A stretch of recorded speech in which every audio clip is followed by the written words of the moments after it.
Mərhəmətli və rəhimli Allahın adı ilə, ey insanlar, Allaha və axirət gününə iman gətirin. Onun vədi mütləq ki haqdır. Elə isə sən özün də dinlə və buna şahid ol.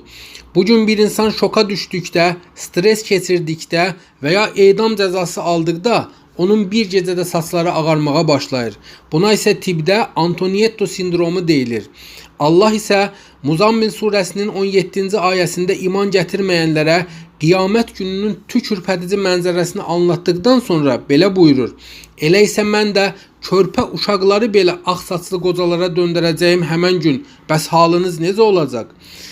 Bugün isə insan beyninin %10% işləyir. Lakin fövqəladə bir hal baş verdikdə isə qalan bəzi hissələr işə düşür və o qeyri-adi hal yaşayaraq və qeyri-adi bir yol tapır.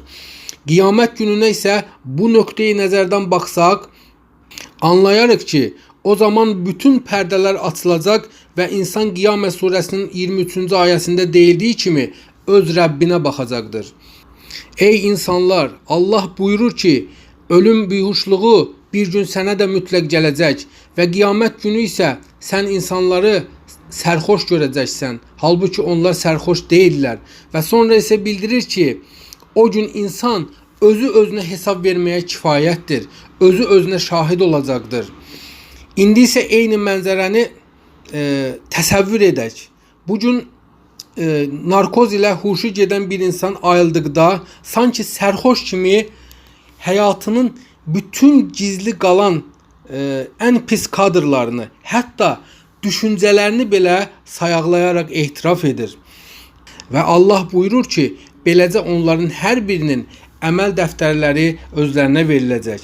Əziz dinləyici, bunu dinlədikdən sonra düşünmə ki, mən bundan sonra yaxşı insan olacağam, heç kəsə pislik etməyəcəyəm. Bil ki, həmən gün sənin ilk hesabatın namaz olacaqdır. Çünki Allah Zariyat surəsinin 56-cı ayəsində buyurur ki, mən cinləri və insanları mənə ibadət etmək üçün yaratdım.